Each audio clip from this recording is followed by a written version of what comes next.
नमस्कार दोस्तों, खुशबू क्लास में फिर से आपका स्वागत है। I am Arun, working as an officer in public sector bank from last 3 years. तो दोस्तों, ये है रेशियो का लेक्चर नंबर 3 और सॉल्वेंसी रेशियो का पार्ट नंबर 2। इससे पहले हमने रेशियोज पर 2 लेक्चर बना दिए हैं। आपको पता होगा कि ये हम बैंकर्स के लिए कैसे प्रैक्टिकल लाइफ में रेशियोज यूज होते हैं, प्रैक्टिकली भी थ्योरेटिकली भी वो समझा रहे हैं। साथ ही साथ JIB, CIB और जो लोग फाइनेंशियल अवेयरनेस जिनका भी किसी भी एग्जाम में सब्जेक्ट है, उनके लिए भी ये बहुत बेनिफिशियल है। ये वीडियो देखने से पहले आप मेरी पहली वाली 2 वीडियोस देख लें, जो कि लगभग 10-11 मिनट के करीब हैं। तो आपको इस वीडियो के ये वीडियो ज़्यादा अच्छे से समझ आएगी, जिसका लिंक मैं आपको डिस्क्रिप्शन बॉक्स में अटैच करके दे रहा हूँ। तो सॉल्वेंसी रेशियोज का पार्ट नंबर 2 और लेक्चर 3 ज़्यादा समय न वेस्ट करते हुए चलिए शुरू करते हैं। कल हमने दोस्तों डिस्कस किया था debt equity ratio and TOL upon TNW ratio. आज हम उसी को आगे बढ़ाते हुए इंटरेस्ट कवरेज रेशियो जो है वो डिस्कस करने वाले हैं। सबसे पहले तो आपको इंटरेस्ट कवरेज रेशियो का मतलब पता होना चाहिए कि इंटरेस्ट कवरेज रेशियो होता क्या है। आपको पता ही है, इंटरेस्ट कवरेज रेशियो 2 वर्ड से बना, इंटरेस्ट कवरेज प्लस रेशियो। यानी इंटरेस्ट कवरेज रेशियो ये इंडिकेट करता है कि किसी भी कंपनी की कितनी एबिलिटी है कि वो अपनी अर्निंग में से इंटरेस्ट पे कर सके। क्या मतलब, सपोज कीजिए आप 1 लाख रुपए कमा रहे हो और आपको बैंक हर साल 10,000 रुपये इंटरेस्ट चार्ज कर रहा है आपकी CC या OD लिमिट पे। तो इसका क्या मतलब है, आप अपने इंटरेस्ट का 10 टाइम्स अर्न कर रहे हो। इसका क्या मतलब है, आप बहुत ही सॉलिड स्टेट में हो जो आप अपना इंटरेस्ट पे कर पा रहे हो। यानी इंटरेस्ट कवरेज रेशियो आप मोटा मोटा समझिए तो क्या होता है कि आपकी एबिलिटी को बताता है कि आप अपनी कमाई में से इंटरेस्ट पे करने के लिए कितना काबिल हो या नहीं हो। इससे बहुत ही आसानी से पता लग जाता है। इसको कैसे निकालते हैं, इसका फॉर्मूला क्या है, आप अपनी स्क्रीन पे भी देख सकते हैं। EBIT। EBIT का क्या मतलब है, earning before interest and tax. जो भी आप अर्न कर रहे हो प्रॉफिट के रूप में, उसमें से आपको इंटरेस्ट भी नहीं कम करना है और टैक्स जो आप अगर पे कर रहे हो वो भी नहीं कम करना है। वो अर्निंग को जब हम अपने इंटरेस्ट से डिवाइड कर देते हैं तो जो रेशियो आ जाता है वो इंटरेस्ट कवरेज रेशियो होता है। ये रेशियो जितनी ज़्यादा आएगी वो कंपनी की कैपेसिटी इंटरेस्ट पे करने की या उसकी सॉल्वेंसी पोजीशन उतनी ही बढ़िया मानी जाएगी। इसका अगर ये रेशियो ज़्यादा आने का क्या मतलब है कि कंपनी के पास अर्निंग काफ़ी ज़्यादा है इंटरेस्ट पे करने के मुकाबले। यानी आपकी अर्निंग इंटरेस्ट से कई गुना है। अगर ये रेशियो ज़्यादा आ रही है तो इसका मतलब कंपनी सॉल्वेंट है। तो इससे EBIT को फर्दर क्लैरिटी के लिए मैं आपको थोड़ा एक एग्जांपल के जरिए भी समझाऊंगा। इससे आगे वाली स्लाइड में आपको कि बैलेंस शीट में EBIT कैसे निकालना है। लेकिन उससे पहले आपको एक छोटा सा कंसेप्ट पता होना चाहिए कि gross profit and net profit क्या होता है। तो दोस्तों, जब भी हम एक सिंपल बिजनेस कंसर्न की बात करें तो अगर से परचेज ओपनिंग स्टॉक प्लस उसमें से हम जब डायरेक्ट एक्सपेंसेस में से सेल को निकाल देते हैं और क्लोजिंग स्टॉक को निकाल देते हैं, वो आपका ग्रॉस प्रॉफिट आ जाता है। यानी अगर आप नेक्स्ट स्लाइड में देखिए, इसमें आपको दोस्तों ग्रॉस प्रॉफिट लिखा हुआ दिख रहा होगा अपने राइट हैंड साइड पे सबसे ऊपर टेबल में, और नीचे आपको लेफ्ट हैंड साइड में सबसे नीचे नेट प्रॉफिट जो है वो दिख रहा होगा। तो इसका क्या मतलब है, अगर हम ग्रॉस प्रॉफिट जो हमने निकाला था परचेज ओपनिंग स्टॉक और डायरेक्ट एक्सपेंसेस को जोड़ के, उसमें से माइनस क्या किया था हमने, सेल और क्लोजिंग स्टॉक। इसके बाद जो बाकी की खर्चे हैं हम ग्रॉस प्रॉफिट में से वो भी कम कर दें तो आपके पास क्या निकल के आता है दोस्तों, नेट प्रॉफिट। अब नेट प्रॉफिट में से हमने, आप देख रहे होंगे मैंने ग्रीन किया हुआ है, इंटरेस्ट ऑन लोन्स भी यहाँ पे माइनस किया हुआ है। अगर कोई भी कंपनी टैक्स भी पे करती है तो नेट प्रॉफिट में से लास्ट पे जाके वो भी जो है वो माइनस हो जाता है। लेकिन EBIT यानी earning before interest plus tax निकालते समय आपको क्या करना है, अगर तो आप नेट प्रॉफिट दिया हुआ है आपके पास तो उसमें से इंटरेस्ट जोड़ देना है। तो आपके पास क्या आ जाएगा, earning before interest and tax. अगर आपके पास ग्रॉस प्रॉफिट दिया हुआ है तो आपको बाकी के सारे खर्चे उसमें से कम कर देने हैं। सिर्फ 2 खर्चे नहीं कम करने, कौन से, एक तो इंटरेस्ट जो भी आप लोन पे कर रहे हो, दूसरा आपको उसमें से टैक्स जो टैक्स का खर्चा है वो कम नहीं करना है।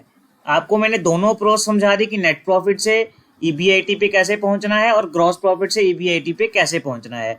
क्योंकि आपको जर्नली बैंक में या तो फिर अगर आप कोई भी क्वेश्चन सॉल्व कर रहे हो, आपको सिंपल ट्रेडिंग अकाउंट या प्रॉफिट एंड लॉस अकाउंट जैसा कि मैंने आपको स्क्रीन पे शेयर किया ऐसे ही दे दिया जाता है। आपको उसमें से EBIT खुद निकालना होता है। ग्रॉस प्रॉफिट अगर आपको दिया है सारे खर्चे माइनस कर देने हैं इंटरेस्ट और टैक्स को छोड़ के। नेट प्रॉफिट आपको दिया हुआ है तो सारे खर्चे आपको एज इट इज रखने हैं, सिर्फ उसमें से क्या जोड़ देना है, उसमें इंटरेस्ट जोड़ देना है। फिर आपके पास क्या आ जाएगा, earning before interest and tax. उसको आपको डिवाइड कर देना है इंटरेस्ट जो भी आपको लोन पे पे कर रहे हो या आप पे करने वाले हो, आपके पास इंटरेस्ट कवरेज रेशियो जो है वो निकल के आ जाएगा। एक बात ख्याल में रखिए, जितनी ये रेशियो ज़्यादा होगी या जितने टाइम्स ये रेशियो ज़्यादा होगी उतनी जो एक कोई भी फर्म है या कोई भी कंपनी है वो उतनी सॉल्वेंट या उतनी अच्छी स्थिति में होगी, बजाय उसके कि जितनी कम है वो वाइस वर्सा हो जाएगा, यानी उसकी पोजीशन कम बढ़िया है। आप सीधा सीधा हिसाब लगाइए, अगर आपके पास इनकम ज़्यादा है ना तो आप इंटरेस्ट बड़े आराम से पे कर दोगे। अगर आपके पास अर्निंग ही कम है तो आप इंटरेस्ट कैसे पे करोगे? आप अपनी प्रैक्टिकल लाइफ में भी सोच के देखिए, आपको समझ में आ जाएगा पिक्चर। अगर आपको फिर भी कोई डाउट आ रहा है तो आप नीचे कमेंट सेक्शन में कमेंट कर दीजिए किसी भी रेशियो के रिलेटेड जो हमने अभी रिसेंट पढ़े हैं 3 वीडियोस में, तो आपका जवाब डेफिनेटली जो है वो दिया जाएगा। इसके बाद दोस्तों हम बात करते हैं लास्ट रेशियो सॉल्वेंसी रेशियोज में, जो कि प्रोप्राइटरी रेशियो है। प्रोप्राइटरी रेशियो ये वर्ड डेवलप हुआ है प्रोप्राइटर से, यानी प्रोप्राइटर कौन होता है? अगर आप मोटी मोटी लेमन लैंग्वेज में समझेंगे, ओनर ऑफ द बिजनेस को क्या कह दिया जाता है? प्रोप्राइटर। जो भी कोई किसी भी बिजनेस का ओनर होता है, अगर वो इंडिविजुअल बिजनेस है उसको क्या कह दिया जाता है? प्रोप्राइटर।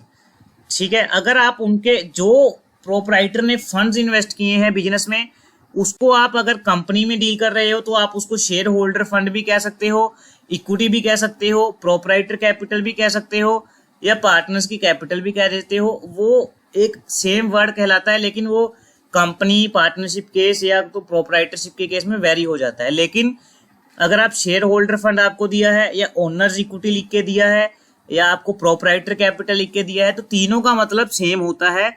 अगर आपको किसी भी कंसर्न की बैलेंस शीट दी है, आप इसमें ज़्यादा डीपली मत जाइए। एक बार आप यही समझिए कि प्रोप्राइटरी रेशियो को हम निकालने का क्या तरीका है। जब भी हम प्रोप्राइटर के फंड जो भी उसने बिजनेस में इन्वेस्ट किए हैं उसको हम डिवाइड कर देते हैं total assets of the firm, कि जो भी टोटल एसेट है फर्म की उसको हम प्रोप्राइटर के फंड से डिवाइड कर दोगे तो आपके पास प्रोप्राइटरी रेशियो जो है वो निकल के आ जाएगा।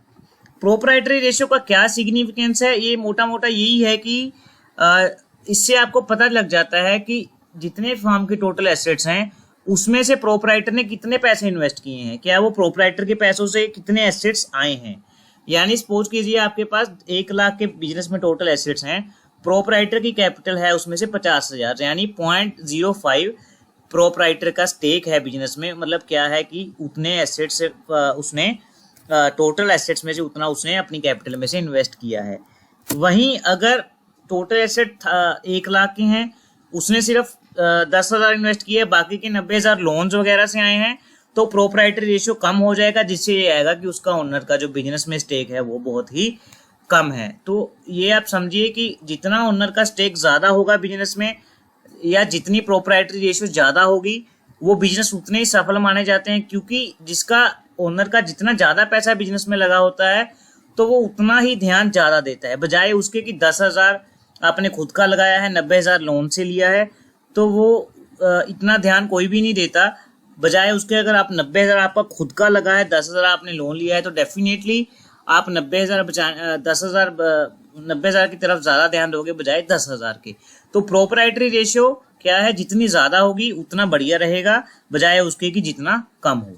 तो दोस्तों हमने सॉल्वेंसी रेशियोज में डेट इक्विटी रेशियो की, TOL एंड TNW रेशियो की, उसके बाद हमने इंटरेस्ट कवरेज रेशियो की एंड प्रोप्राइटरी रेशियो की। ये जो सभी रेशियोज हैं ये बहुत ही इंपॉर्टेंट हैं एक बैंकर के लिए, जो हम डेली लाइफ में यूज़ करते हैं किसी भी लोन करने के टाइम। ये जो रेशियोज हैं ये सभी एक बेसिक हैं। अगर आपको ये रेशियो की समझ है तो आप किसी भी कंपनी को बड़े अच्छे से जो है वो वैल्यूएट कर सकते हो कि वो कंपनी वर्थ है लोन देने की या नहीं है। इसके बाद जो DSCR बहुत ही कॉमन रेशियो है, लेकिन बहुत से लोगों को नहीं पता कि वो रेशियो क्या है, वो आगे आने वाले लेक्चर में हम करेंगे, और साथ ही साथ वो भी सभी रेशियोज करेंगे जो कि इसके इक्वली इंपॉर्टेंट है और आपके आने वाले एग्जाम्स या बैंकिंग में यूज होती हैं। तब तक के लिए आप हमारे चैनल को लाइक और सब्सक्राइब कर दीजिए। Thank you and bye bye.